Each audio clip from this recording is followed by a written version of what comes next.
இயேசு கிறிஸ்து பரிசுத்த நாமத்திலே இந்த மாலை நேரத்திலும் நாம் சபையாக கூடி கர்த்தருடைய வேதத்தை ஆராயவும், அதற்கு பிறகு கர்த்தரை நோக்கி ஜெபிக்கவும், கர்த்தர் நமக்கு பாராட்டின எல்லா கிருபைகளுக்காக நாம் அனைவரும் கர்த்தரை ஸ்தோத்தரிப்போமாக. கடந்த நாட்களிலே பேதுரு எழுதின பொதுவான நிருபத்தை முதல் அதிகாரத்தை நாம் தியானித்துக் கொண்டு வந்தோம். இந்த பேதுரு எழுதின நிருபத்தினுடைய காரியங்களை நாம் தியானிக்கும் பொழுது ஆண்டவர் நமக்கு என்ன எல்லாம் செய்தார், என்ன செய்திருக்கிறார், என்ன எடுத்து வைத்திருக்கிறார், அவருடைய நாளிலே நமக்கு என்ன தரப்போகிறார் என்கின்ற பல காரியங்களை நாம் இந்த முதல் அதிகாரத்திலே வாசித்தோம். இந்த 13ஆம் வசனத்திலிருந்து இன்றைய தினத்திலே நாம் தியானிக்க போகிறோம். 12ஆம் வசனம் வரை நாம் தியானித்தோம். இன்றைய தினத்திலே 13ஆம் வசனத்திலிருந்து இந்த வசனத்தை நாம் தியானிக்க போகிறோம். ஒரு பாஸ்டர் இடத்த போல ஒரு விசுவாசி வந்து உட்கார்ந்து இருந்தாராம். அந்த விசுவாசை பார்த்து இந்த பாஸ்டர் சொன்னாராம், நீ இப்படியே நடந்துகிட்டு இருந்தீங்கன்னா உன் வாழ்க்கை வீணா போயிடும், நீ நரகத்துக்கு தான் போவ, நீ ஒரு பிரயோஜனமும் இல்லை நீ செய்யறது. அப்போ அந்த விசுவாசி கேட்டாரா, நான் தான் ரட்சிக்கப்பட்டேனே, அப்ப என் ரட்சிப்பை திரும்பவும் ஆண்டவர் எடுத்துக்கொள்ளுவாரா? எப்படி நீ என்னை பார்த்து நீ நரகத்துக்கு போவாய் என்று கேட்டா, அப்போ அந்த பாஸ்டர் அவரிடத்தில் சொன்னாரா, உன்னுடைய வாழ்க்கை சரியில்லை, நீ ரட்சிக்கப்பட்டாய், கர்த்தருடைய வேதத்தை வாசிக்கிறாய், கர்த்தருடைய சபைக்கு நீ நேரம் தவறாமல் வருகிறாய், எல்லாம் சரிதான், ஆனால் உன் தனிப்பட்ட வாழ்க்கையிலே நீ சரியில்லை. உனக்கு ஒரு மனைவி உண்டு, பிள்ளைகள் உண்டு, இருந்தும் நீ வேறொரு தொடர்பில் இருப்பது கர்த்தருக்கு அருவருப்பான காரியம். எப்படி கர்த்தர் உன்னை பரலோகத்தில் அனுமதிப்பார் என்று இந்த பாஸ்டர் கேட்டாராம். இப்போ நமக்குள்ளே இருக்கக்கூடிய ஒரு பெரிய குழப்பம் என்னவென்றால், நாம் ரட்சிக்கப்பட்டோம், ஆனால் இன்னும் பழைய நம்முடைய காரியங்களிலிருந்து, அதாவது பாரம்பரியமான காரியங்களிலிருந்து அல்லது சொந்த வாழ்க்கையிலே இருக்கக்கூடிய பழைய வாழ்க்கையிலிருந்து இன்னும் நாம் திரும்பாமல் இருக்கிறோம். ஆனால் கர்த்தருடைய வீட்டிற்கோ தவறாமல் வந்து கொண்டுதான் இருக்கிறோம் என்று வேதத்திலே பார்க்கிறோம். வேதத்தில் நம்முடைய சொந்த வாழ்க்கையிலையும் நாம் அதை பார்த்து கொண்டுதான் இருக்கிறோம். ஆகையாலே கர்த்தர் ரட்சிப்பை திரும்பவும் பெற்றுக் கொள்வாரா என்றால், முதலில் நீ ரட்சிக்கப்பட்டாயா என்பது உனக்கு உறுதியாக தெரிய வேண்டும். நான் ரட்சிக்கப்பட்டேன் என்றால் என்னுடைய முழு வாழ்க்கையும் கர்த்தருக்கு பிரியமானதாக நான் திரும்புவனாக காணப்பட வேண்டும்.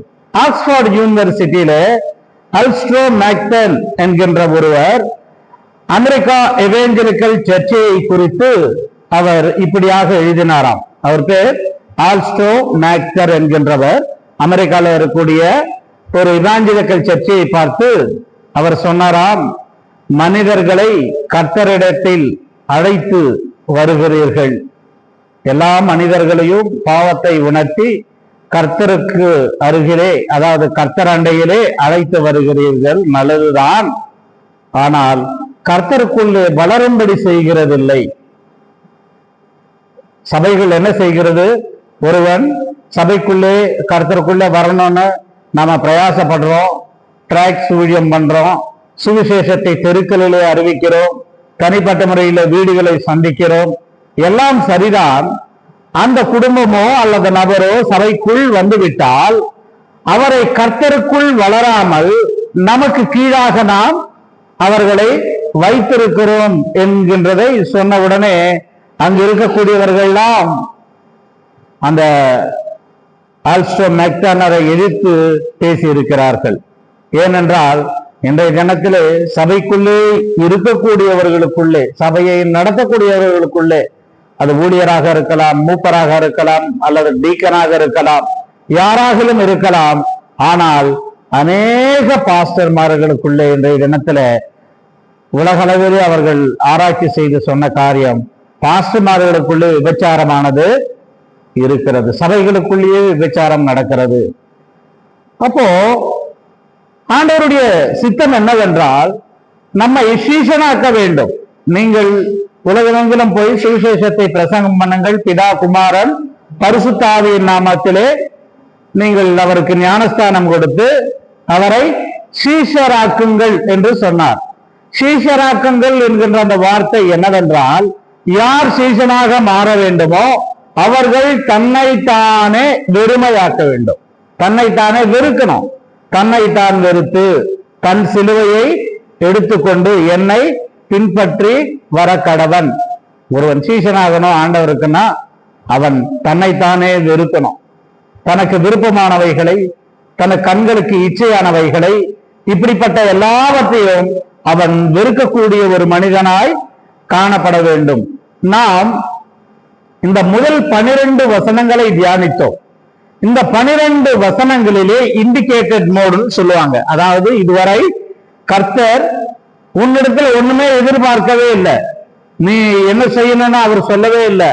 முதல் 12 வசனங்களிலே உலக தோற்றத்துக்கு முன்னே பிதாவாகிய தேவன் இயேசு கிறிஸ்துவுக்குள்ளே நம்மை தெரிந்து கொண்டார்.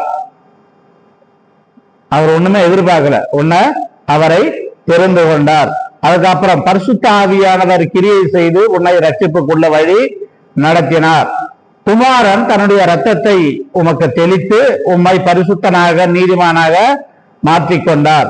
அது மட்டுமல்ல, ஆண்டவர் நமக்கு ஒரு சுதந்திரத்தை வைத்திருக்கிறார், வாடாததும் மாசற்றதுமான ஒரு சுதந்திரத்தை, இல்லையா, அழிவில்லாத வாடாததுமான மாசற்றதான ஒரு சுதந்திரத்தை நமக்கு வைத்திருக்கிறார். அது மட்டுமல்ல, நாம 7ஆம் வசனத்துல பார்க்கிறோம், அவர் வெளிப்படும் போது உங்களுக்கு புகழ்ச்சியும் கனமும் மகிமையும் உண்டாகும். அதுக்கு பிறகு வரக்கூடிய வசனங்கள் எல்லாவற்றையும் பார்த்தால் ஆண்டவர் நமக்காக வைத்திருக்கக்கூடிய பெரிய ரட்சிப்பு, அது கடந்த நாட்கள்ல அது எவ்வளவு பெரிய ரட்சிப்பு என்று நாம் தியானித்தோம். கடந்த வாரத்துக்கு கூட நாம் பரிசுத்த கிறிஸ்துவின் ஆவியானவர் தீர்க்கதரிசிகளை எப்படி ஏறினார், கிறிஸ்துவின் ஆவி என்றால் என்ன, பரிசுத்த ஆவிக்கு உள்ள நாமங்கள் என்ன, எல்லா நாமங்கள் என்ன என்று கடந்த நாட்களில் நாம் தியானித்துக் கொண்டு வந்தோம். 12ஆம் வசனம் வரை கர்த்தர் நமக்காக என்ன செய்தார், கர்த்தர் எதையெல்லாம் எடுத்து வைத்திருக்கிறார், அவர் நம்மை என்னவாக்க போகிறார், எப்படியெல்லாம் சொன்ன இந்த பேதுரு 13ஆம் வசனம் வரும் பொழுது ஆகையால் என்கின்ற ஒரு வார்த்தையை பயன்படுத்துகிறார். ஆகையால் என்கின்ற அந்த வார்த்தை இல்லை என்றால் நமக்கு புரியாது. இதையெல்லாம் நான் உனக்காக செய்தேன், எதையெல்லாம் உன்னை தெரிந்து கொண்டேன், பரிசுத்த ஆவியினாலே உன்னை வழிநடத்துகிறேன், குமாரனுடைய இரத்தத்தை தெளித்து உன்னை நீதிமானாக்கினேன், உனக்கு நித்திய சுதந்திரத்தை கொடுத்தேன், உனக்கு நித்திய ரட்சிப்பை கொடுத்தேன், உன்னை புகழ்ச்சியும் கனமும் மகிமையும் உண்டாகும்படியாக செய்தேன், எல்லாவற்றையும் சொல்லி ஆகையால். அப்போ அடுத்தது நாம் செய்ய வேண்டியது என்ன என்பதை பேதுரு நம் மத்தியிலே சொல்லிக் கொண்டு வருகிறார். நாம் முழு அதிகாரத்திலே சில வசனங்களை மட்டும் இன்றைய தினத்திலே பார்க்க போகிறோம். அதற்கு பிறகு ஒவ்வொரு வசனமாக நாம் அதை தியானிக்கலாம். 13ஆம் வசனத்தை வாசிக்கலாம்.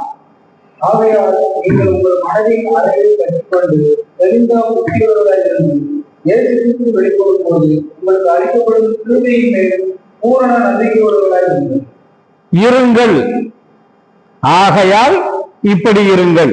எப்படி? நீங்கள் உங்கள் மனதின் அறையை கட்டிக்கொண்டு, உனக்கு இதெல்லாம் நான் தரப்போறேன், நித்திய சுதந்திரத்தை தரப்போறேன், நித்திய ரட்சிப்பை கொடுத்திருக்கிறேன், உனக்கு புகழ்ச்சியும் கனமும் மகிமையும் கொடுத்திருக்கிறேன், குமாரனுடைய ரத்தத்தை கொடுத்திருக்கிறேன். ஆகையால் நீ எப்படி இருக்கணும்?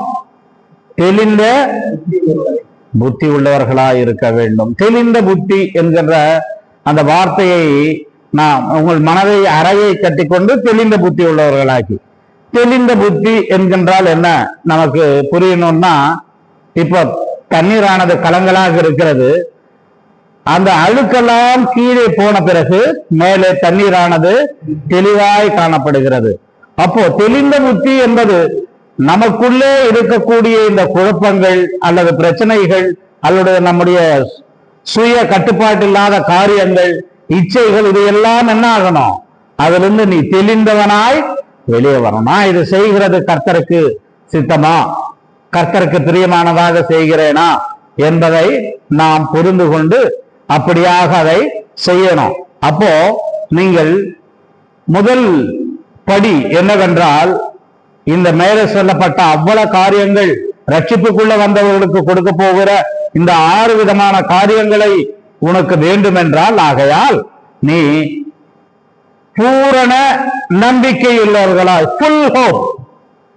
ஹோப் என்பதும் ஃபுல் ஹோப் என்பதற்கும் வித்தியாசம். நம்பிக்கையா இருந்ததற்கும் பூரண நம்பிக்கை உள்ளவர். பூரண நம்பிக்கை என்பதென்றால் இந்த இப்போ இதுல பாதிதான் இருக்கு, தண்ணி குறைவா இருக்கு, இன்னும் மீதி காலியா இருக்கு. நம்முடைய வாழ்க்கை இப்படிதான். சில நேரங்கள் இந்த அளவு காணப்படுவோம், சில நேரங்கள் இந்த அளவு காணப்படலாம். ஆனால் முழு நம்பிக்கை நமக்குள்ளே இல்லாமல் இருக்கிறது என்பது பேதுரு உணர்த்துகிறார். எப்படி உணர்த்துகிறார் என்றால், அந்த மேலே எழுதுகிறார் அவர், உங்களுக்கு அளிக்கப்படும். எப்போ இயேசு கிறிஸ்து வெளிப்படும் போது நமக்கு என்ன கொடுக்க போறாரா? அப்ப இப்ப இது கிருபையின் காலம் தானே? இது ஒரு பெரிய சந்தேகம் இல்லை. இப்ப கிருபையின் காலம் தானே? இது கிருபையின் காலம்தான். ஆனால் இன்னும் மேலும் நமக்கு அவர் கிருபையை காட்ட சித்தம் கொண்டிருக்கிறார். ஒருவேளை நாம் முதலில் ஒரு மனிதனை குறித்து பார்த்தோம். சபைக்குள் வருகிறார், கர்த்தரை ஆராதிக்கிறார், தவறாமல் சபையினுடைய காரியங்கள்ல பங்கெடுக்கிறார். ஆனால் தனிப்பட்ட வாழ்க்கையிலே அவர் சரியில்லை. சரியில்லாதவர்களுக்கு அந்த கிருபை திரும்பவும் ஆண்டவர் கொடுப்பாரா என்பது சந்தேகம். ஆகையாலே ரட்சிக்கப்பட்டேன் என்று சொன்னால் நான் முழுவதும் மாற்றப்பட்ட ஒரு மனிதனாய் காணப்பட வேண்டும். முழுவதும் மாற்றப்படாமல் நான் ரட்சிப்புக்குள் வந்து விட்டேன், நான் ரட்சிக்கப்பட்டேன் என்று நம்மை நாமே சொல்லிக் கொண்டிருக்கிறேன் ஒழிய, உண்மையாக நாம் ரட்சிக்கப்பட்டோமா? உண்மையாக ரட்சிக்கப்பட்டவனுக்கு ஆண்டவராக இயேசு கிறிஸ்து வெளிப்படும் பொழுது அவர் அளிக்கப்படுகிற கிருபையின் மேலே பூரண நம்பிக்கை உள்ளவர்களாக இருக்கணும். ஜான் பைப்பர் என்கின்ற ஒரு சகோதரன் ஒரு புத்தகத்தை எழுதினார். John piper. அந்த புத்தகத்தின் பேர் ஃபியூச்சர் கிரேஸ். புத்தகத்துக்கு பேரு ஃபியூச்சர் கிரேஸ். ஃபியூச்சர்னா எதிர்காலம், கிரேஸ்னா கிருபை. எதிர்காலத்துல ஒரு கிருபை ஆண்டவர் நமக்கு தரப்போறாரு. இப்பயும் கிருபை காட்டிக்கிட்டு தான் இருக்காரு. ஆனால் இதை விட இன்னும் மேன்மையான கிருபையின் மேல் கிருபை அடைந்தேன்னு யோவான்ல நாம் வாசிக்கிறோம் இல்லையா? முதல் அதிகாரத்துல கிருபையின் மேல் கிருபை அடைந்து. அப்போ ஃபியூச்சர் கேஸ், வருங்காலத்தில் ஒரு கிருபை வரப்போகிறது நமக்கு. அந்த கிருபையின் மேலே நாம் பூரண நம்பிக்கை உள்ளவர்களா இருக்கணும். யார் பூரண நம்பிக்கை உள்ளவர்களா இருக்கிறார்களோ அவர்களை தான் கர்த்தர் தெரிந்து கொண்டவர்கள். அவர்கள் மட்டும்தான் பரிசுத்த ஆவியினுடைய கிரியையிலே நடக்கக்கூடியவர்கள்.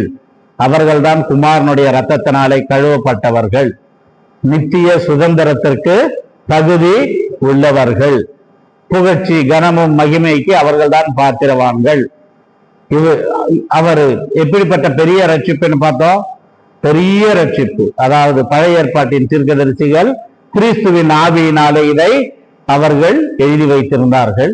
அதற்கு பிறகு அப்போஸ்தலர்கள் புதிய ஏற்பாட்டில் அப்போஸ்தலர்கள் இந்த ரட்சிப்பை குறித்து பிரசங்கித்தார்கள். இப்படிப்பட்ட பரிசுத்தமான தேவன் ஒரு பாவியான மனுஷனுக்காக இவ்வளவு பெரிய ரட்சிப்பை செய்கிறாரு.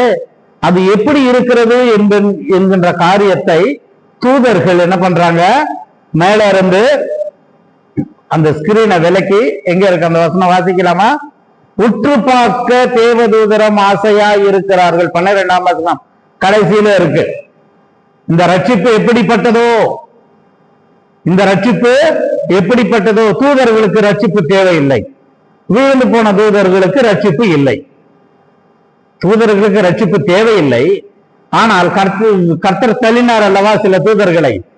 விழுந்து போன தூதர்களுக்கு ரட்சிப்பு இல்லை. ஆனால் விழுந்து போன மனிதனுக்கு ரட்சிப்பு உண்டு. நாம் இவருடனே இருக்கிறோம்.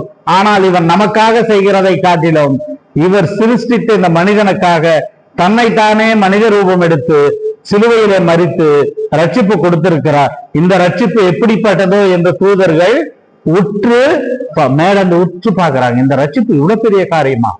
பரிசுத்தமான தேவன் இதையெல்லாம் செய்தாரா இவர்களுக்காக?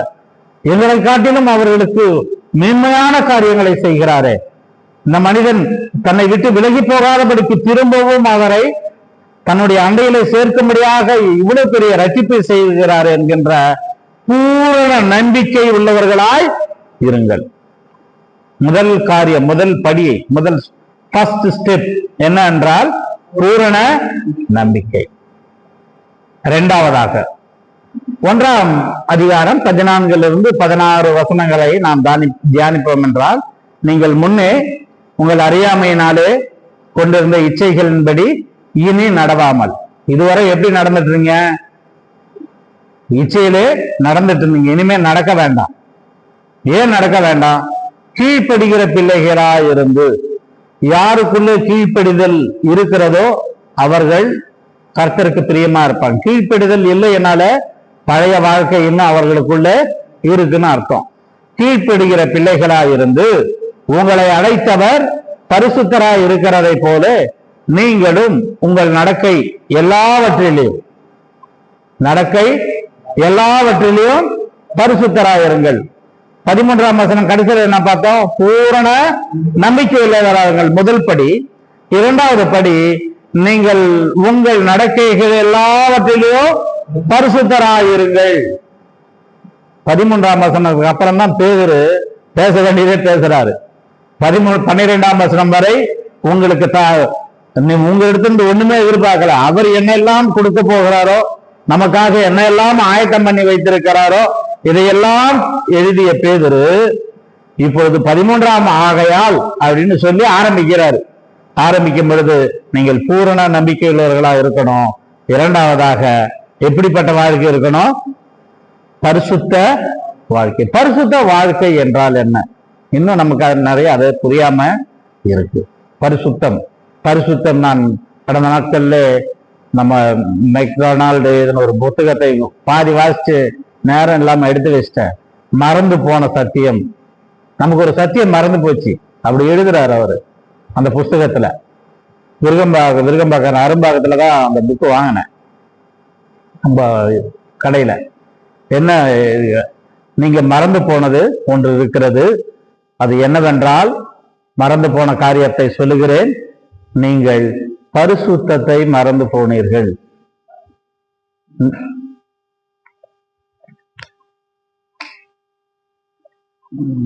மொபைல்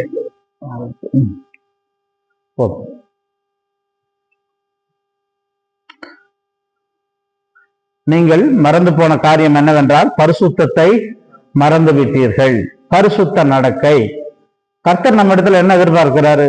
நம்முடைய பணத்தையா அல்லது நம்முடைய காரியங்களையா? நம்ம இடத்துல ஒன்றும் எதிர்பார்க்கவில்லை. ஒன்னே ஒன்று எதிர்பார்க்கிறாரு. என்ன அது காரியம்னா, நீங்கள் பரிசுத்தராய் இருக்கணும். நான் பரிசுத்தர் ஆகையால் 16ஆம் வசனம், நான் பரிசுத்தர் ஆகையால் நீங்கள் பரிசுத்தராய் இருங்கள். எல்லா நடக்கையிலையும் பரிசுத்தராய் இருங்கள். 16ஆம் வசனத்துல சொல்லப்படுது. நீங்கள் ஆகையாலே நீங்கள் முதலாவதாக எப்படி இருக்கணும்னு சொன்ன பூரண நம்பிக்கை உள்ளவர்கள். 2வதாக நீங்கள் பரிசுத்தவான்களாய் இருக்க வேண்டும். ஒவ்வொரு கர்த்தருடைய நாளிலே கர்த்தருடைய பந்தி அண்டையில வர்றோம். ஏன் கர்த்தருடைய பந்தி ஆசரிக்கணும்? நம்ம பரிசுத்தமாய் அதை ஆசரிக்கணும். இப்போ நான் பரிசுத்தனா இல்லையா என்பது அது அடுத்தது. ஆனால் நான் 6 நாட்கள் உலகத்திற்குள் போகிறேன், 7ஆம் நாள் கர்த்தருடைய வீட்டுக்குள் வருகிறேன். வரும்பொழுது நான் அணிந்திருக்கக்கூடிய என் ரட்சிப்பின் வஸ்திரத்திலே என்னை அறியாமலும் உலகத்திற்குரிய பாவங்கள் ஒட்டி கொண்டு இருக்கும். நான் இப்பொழுதுதான் இந்த சட்டையை துவைத்தேன், அதை அயன் பண்ணி இஸ்திரி பண்ணி சட்டை போட்டு கொண்டு வந்தேன். ஆனால் வீட்டிலிருந்து சபைக்கு வர்றதுக்குள்ள எத்தனை புகை, எவ்வளவு தூசி என் கண்ணுக்கு அது எனக்கு தெரியாது. நான் விரும்பி செய்கிறதில்லை, ஆனாலும் அதை என்னை தொடர்கிறது, பிடித்து கொள்ளுகிறது. அதை நான் வீட்டிற்கு போன உடனே இந்த சட்டையை என்ன பண்ண போறேன்? திருப்பியும் எடுத்து துவைக்கணும். ஆனா சட்டையை பார்க்கும்போது ஒன்னும் அழுக்கா இல்லையே, ஒன்னும் நல்லாதானே இருக்கு அப்படின்னு நமக்கு தோணும். இருந்தும் நம்ம என்ன பண்றோம்? இந்த சட்டையை துவைக்கிறோம். அப்ப கர்த்தருடைய வீட்டிற்கு வரும் பொழுது, கர்த்தருடைய பந்தி அண்டையில வரும் பொழுது, ஏன் எந்த மனிதனும் தன்னைத்தானே சோதித்தறிந்து இந்த பாத்திரத்திலே பானம் பண்ண கடவுள் என்கின்ற அந்த வார்த்தையை பவுல் உபயோகித்தார் என்றால், நான் உலகத்திற்குள்ள போய் பாவமான உலகத்திற்குள்ள போய் நாம் வாரத்துக்கு ஒரு நாளோ கர்த்தருடைய வீட்டிற்கு வருகிறோம். வீட்டிற்கு வரும் பொழுது என்னை நானே சோதித்தறிந்து அதை சரி செய்து கொண்டு பரிசுத்தப்படுத்திக் கொண்டு அந்த பந்தியிலே நான் பங்கெடுக்கணும். இதுதான் கான்செப்ட். ஆனால் நீ ஒரு மாசத்துக்கு ஒரு தடவை பந்தியில பங்கெடுக்கணும்னா ஒரு மாசத்துக்கான அழுக்கு உன்னிடத்துல ஒட்டி கொண்டுதான் இருக்கும். இல்ல சில சபைகள்ல வருடத்திற்கு ஒரு தடவை கொடுக்குறாங்க. அப்போ வருடத்திற்கு ஒரு தடவை வரை அந்த பாவமானது நமக்குள்ள வாழ்க்கையிலே சேர்த்து கொண்டே இருக்கும். அப்போஸ்தலர்கள் வாரத்தை கூட பண்ணல, அவர்கள் நாள்தோறும் கூட அனுசரித்தாங்க. வீடுகள் தோறும் அப்பம் விட்டார்கள் என்று பார்க்கிறோம். அப்ப அப்பம் விற்கும் பொழுது வேதத்தை தியானிப்பார்கள். வேதத்தை தியானித்து என்னுடைய வாழ்க்கை அதன் ஒத்துப்போகிறதா என்று பார்த்து இல்லை என்றால் அறிக்கையிட்டு சரி செய்து கொண்டு அந்த பந்தியிலே பங்கெடுக்கணும். நான் பரிசுத்தராகியால் நீங்களும் பரிசுத்தராய் இருங்கள். முதலாவதாக ஃபுல் ஆஃப் ஹோப் என்று பார்த்தோம். இரண்டாவதாக என்ன பார்க்கிறோம்? சாங்டிபிகேஷன் ஆஃப் காட், அதாவது தேவனுக்கு முன்பாக பரிசுத்தனாய் இருக்க வேண்டும் என்பதை குறித்து சொல்லுகிறார். நான் இதை தனித்தனியாக தியானிக்க வேண்டும் என்றால் நிறைய நேரமாகும். அதனால வெறும் ஒரு 5 காரியங்களை மட்டும் இன்றைய தினத்துல பார்க்க போகிறோம். மூன்றாவதாக 17ஆம் வசனத்திலிருந்து 21ஆம் வசனம் முடிய அவர் சொல்லுகிறது என்னவென்றால் ஃபியர் ஆஃப் காட், அதாவது பயத்துடனே நடந்து கொள்ளுங்கள். 17ஆம் வசனத்தினுடைய கடைசியில அன்றியும் பட்சபாதம் இல்லாமல் அவனவனுடைய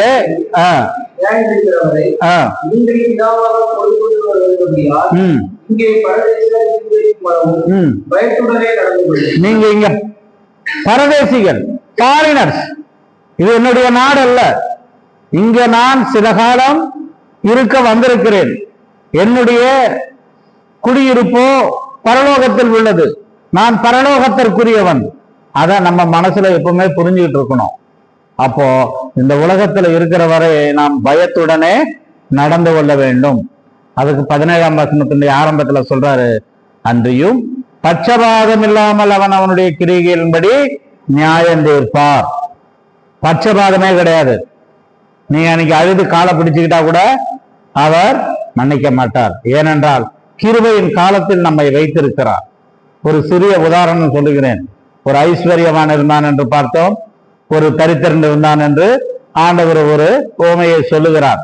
அவ ஐஸ்வர்யவான் மரிக்கிறான், தரித்திரரும் மரிக்கிறான். இருவரும் என்ன பண்றாங்க? இந்த கண்ணை மூடி திறக்கும் பொழுது ஒருவன் ஆபிரகாமின் மடியிலே கிடக்கிறான், இன்னொருவனோ நரகத்திற்கு அருகிலே இருக்கிறான். அருகத்தில் இருக்கும் பொழுது அவர் சொல்றாரு, எனக்கு இன்னும் ஒரு 4 சகோதரர்கள் இருக்காங்க, இங்கிருந்து யாராவது அனுப்புனீங்கன்னா அவர்கள் சொல்லி அவர்களை ரட்சிப்புக்குள்ள நடத்துவாங்க அப்படின்னு சொல்லும் பொழுது ஆண்டவர் சொல்றாரு, அங்க மோசேயும் தீர்க்கதரிசிகள்லாம் இருக்காங்க, அவங்க சொன்னா அவங்க கேட்கட்டும், இங்கிருந்து ஒருவரும் போய் சொல்ல வேண்டாம். அதனுடைய பொருள் என்னன்னா, அந்த ஜெபம் கேட்கப்படல. இந்த உலகத்துல கிருபையின் காலத்துல இருக்கும் போது ஜெபித்தால் மட்டும்தான் ஜெபம் கேட்கப்படும். நாம் மரித்த பின்பு ஏறெடுக்கிற ஜெபம் கேட்கப்பட மாட்டாது. நான் உலகத்துல உனக்கு 60 வயசு கொடுத்தேன், 70 வயசு கொடுத்தேன், 80 வயசு வரலாம் இந்த உலகத்துல நான் உன்னை விட்டு இருந்தேன், நீ அப்பெல்லாம் ஜெபம் பண்ணலையே, அப்பெல்லாம் என்னை குறித்து நீ யோசிக்கவே இல்லையே. இப்போ நரகத்தை பார்த்த உடனே ஐயா ஐயா இன்னும் 4 பேர் இருக்காங்கன்னு அவங்களுக்காக ஜெபம் பண்றிய, அந்த ஜெபம் கர்த்தர் ஏற்றுக்கொள்ள மாட்டார். அப்போ நாம் இந்த உலகத்தில் வாழும் பொழுது எனக்கு ஒரு நியாய தீர்ப்பு உண்டு. கர்த்தர் பாரபட்சம் இல்லாமல் நியாயம் தீர்ப்பார். அது மட்டுமல்ல, நீங்கள் பிதாவை தொழுது கொண்டு வருகிறபடியால், உங்களுக்கு தான் சொல்றேன், யாருக்கு?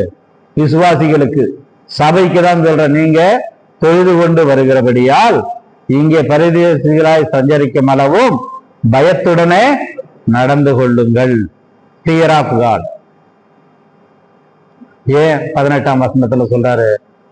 எதுக்கு நீங்க பயத்துடனே நீங்க நடந்துக்கல? நம்ம சபையில இருக்கு, நம்ம சபையில இல்ல, எல்லா சபைகள்ல ஒரு பெரிய பிரச்சனைய அடுத்த 18ஆம் வசனத்துல எழுதுறாரு. நீங்க தொழுது கொள்ளுகிறீங்கன்னு 17ஆம் வசனத்துல சொல்லிட்டு 18ஆம் வசனத்துல வரும்போது சொல்றாரு, உங்கள் முன்னோர்களால் பாரம்பரியமாய் நீங்கள் அனுசரித்து வந்த வீணான நடத்தையில் நின்று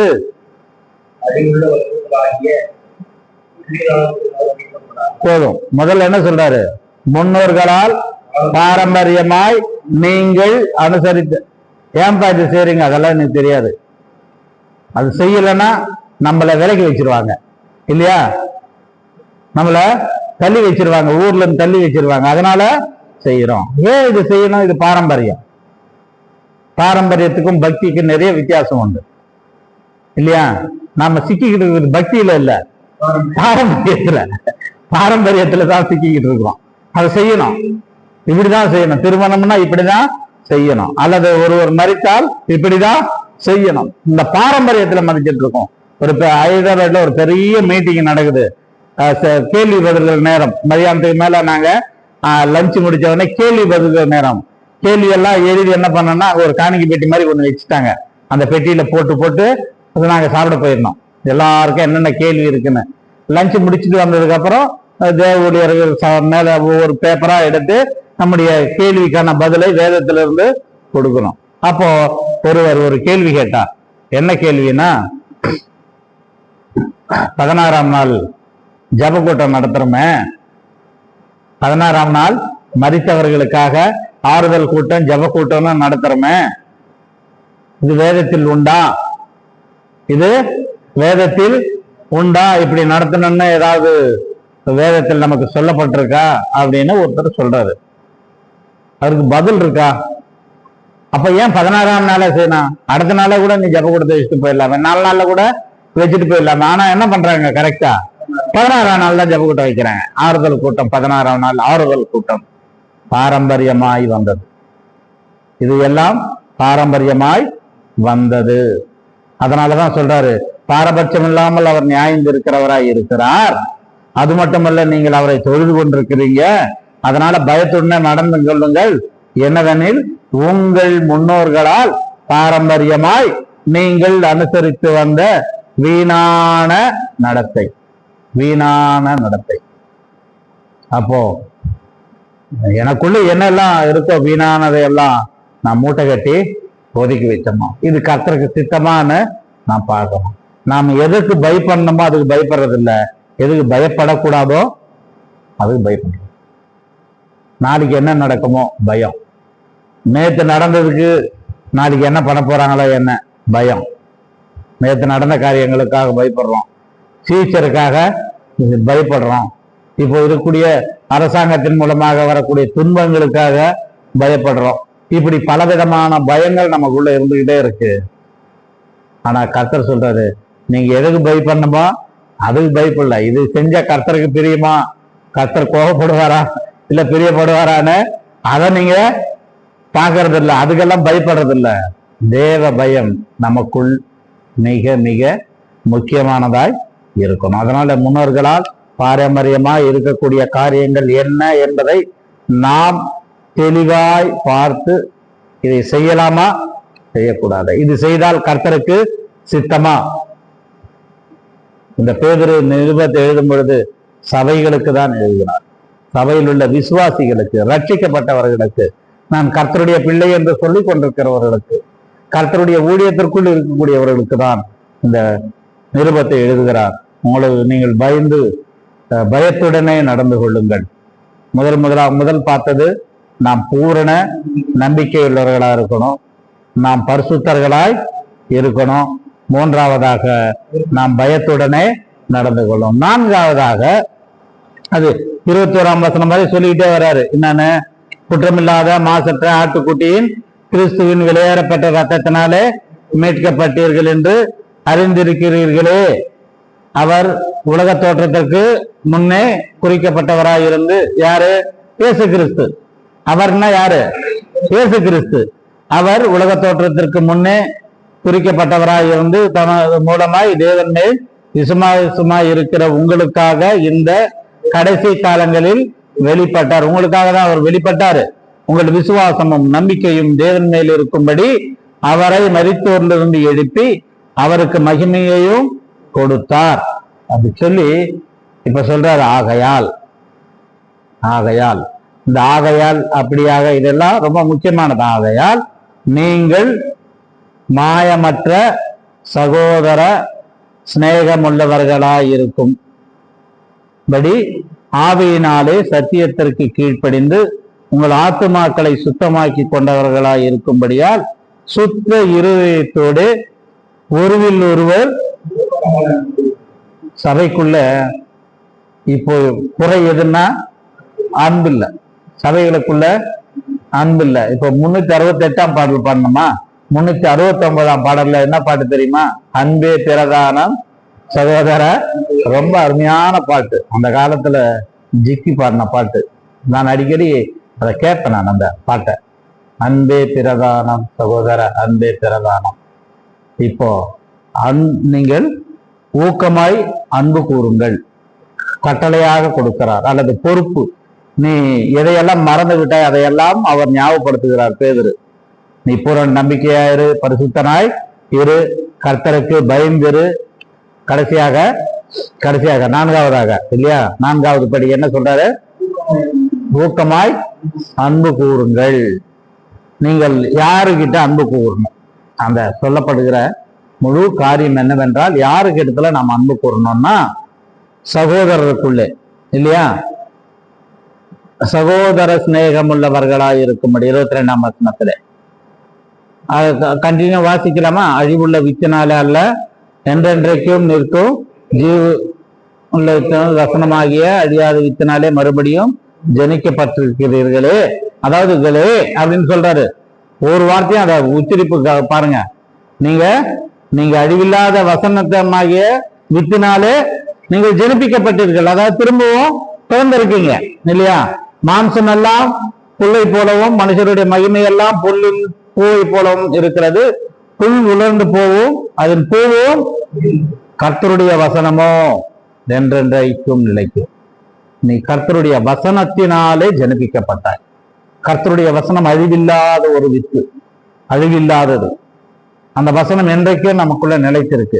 அப்ப கர்த்தருடைய வசனத்தினாலே நான் ரட்சிக்கப்பட்டு பரிசுத்த ஆவியானவர் கிரியை செய்து, நான் நிக்கோதேமை குறித்து ஒரு நாள் எடுத்தேன், பல நாட்கள் ஆயிடுச்சது.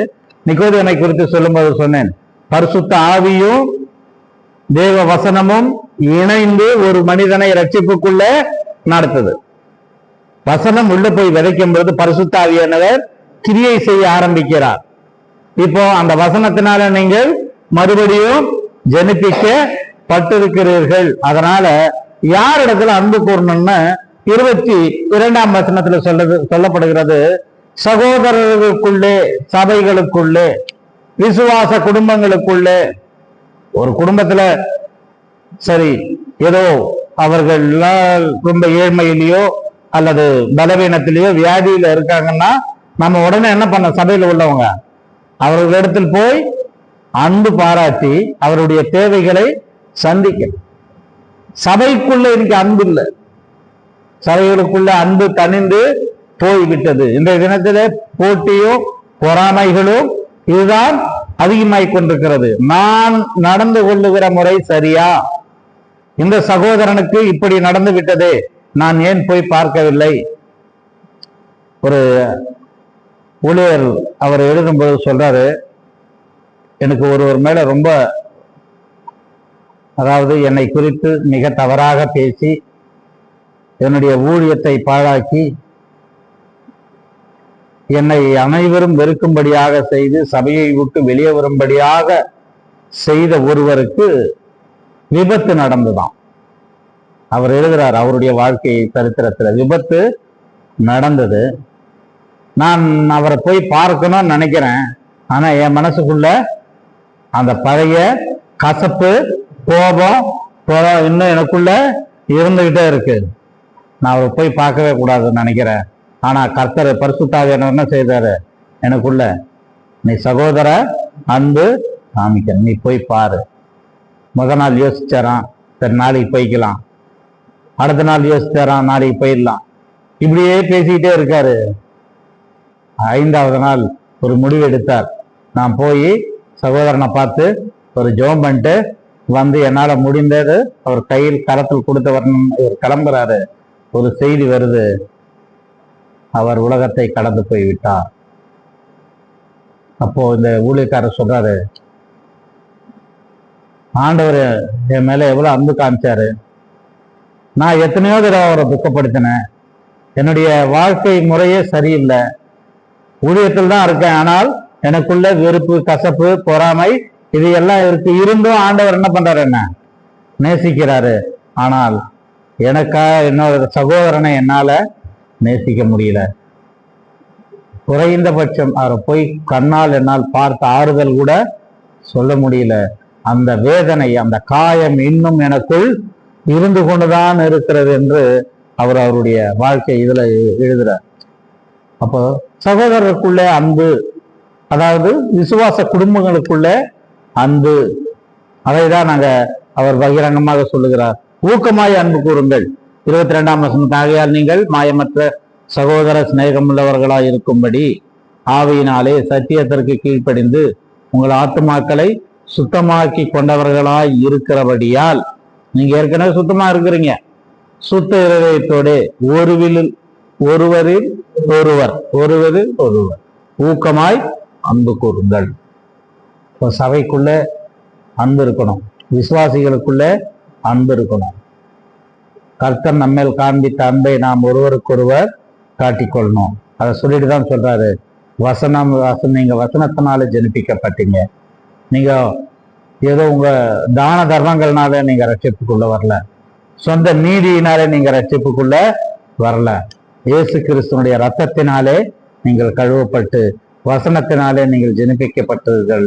அந்த கர்த்தருடைய வசனம் என்றென்றையும் உங்களுக்குள்ள நிலைத்திருக்கு. என்றென்றைக்கும் அது நிலைக்கும். 4 காரியங்களை பார்த்தோம் இல்லையா? முதலாவதாக பூரண அன்பு, 2வது பரிசுத்தராய் இருங்கள். பூரண அன்புல இருக்கணும், பரிசுத்தராய் இருக்கணும், பயத்துடனே நடந்து கொள்ளணும், ஊக்கமாய் அன்பு கூறணும்.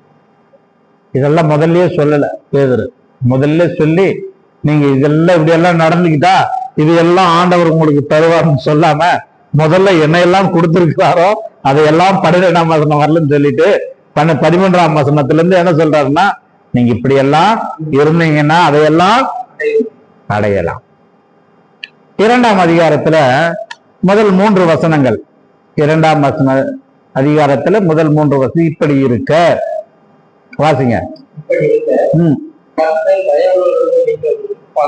உண்டானால், நீங்க கவனிங்க, அந்த வார்த்தையை கவனிங்க. கர்த்தர் தயவுள்ளவர் என்று ருசித்து பார்த்தது உண்டானால், நீங்க தான் ரட்சிக்கப்பட்டீங்களா? நீங்க ரட்சிக்கப்பட்டவர்கள் தானே, நீங்க ருசி பார்த்தீங்க இல்லையா? ஆனா நீங்க எதை விடல பாருங்க, சகல துர்க்குணத்தையும்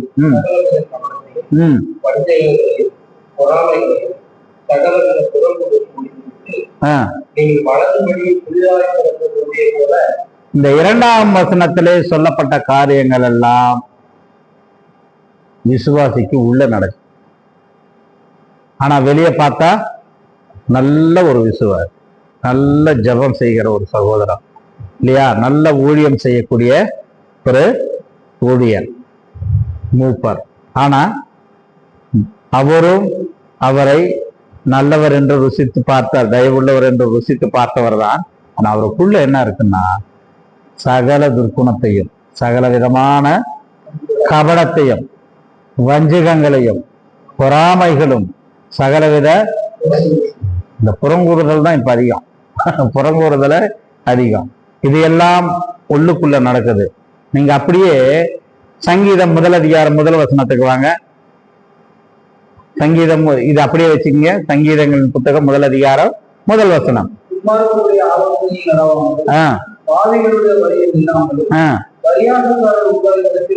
இது எல்லாம் வெளியே, இது வெளியே தெரியும்.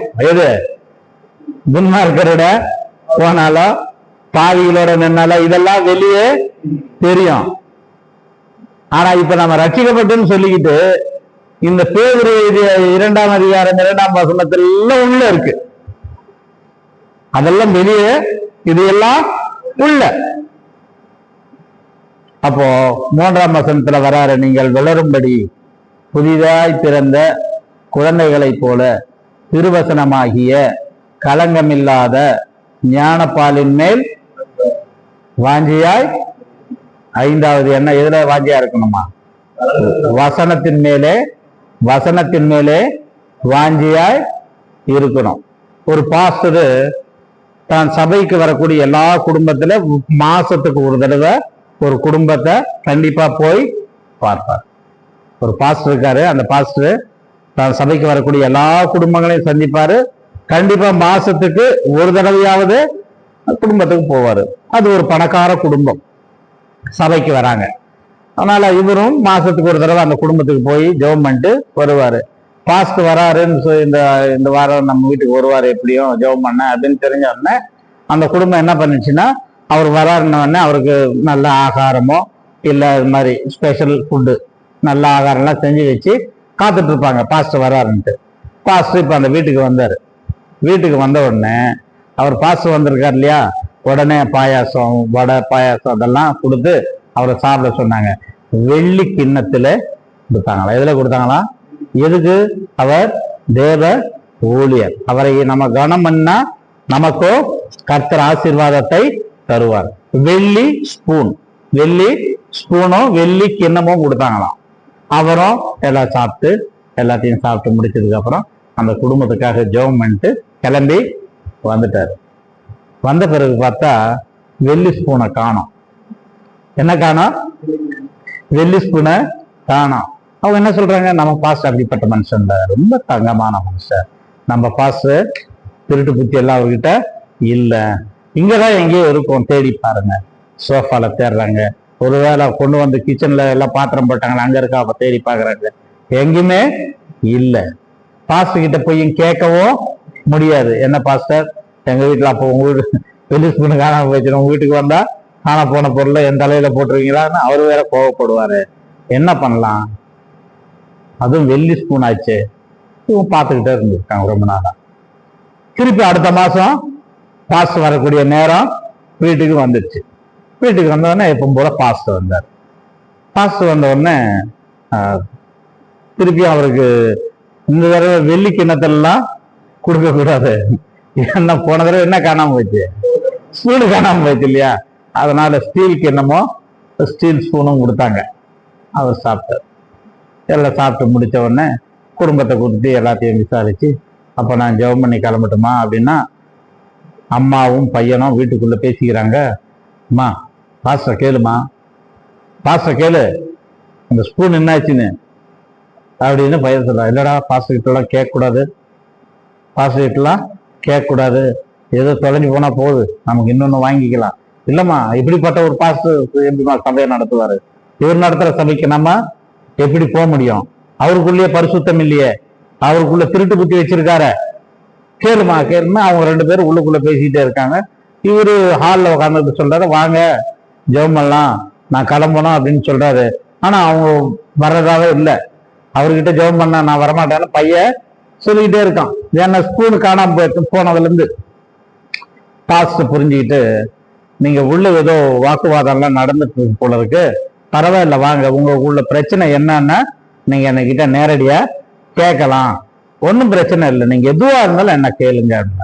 அப்போ ஒன்றும் இல்லை ஐயா, போன தடவை நீங்க வரும்பொழுது நாங்க வெள்ளி பாத்திரத்துல பாயசம் கொடுத்தோம், அதோட வெள்ளி ஸ்பூனு கொடுத்தோம், பாத்திரம் இருக்கு, ஸ்பூனை காணோம்.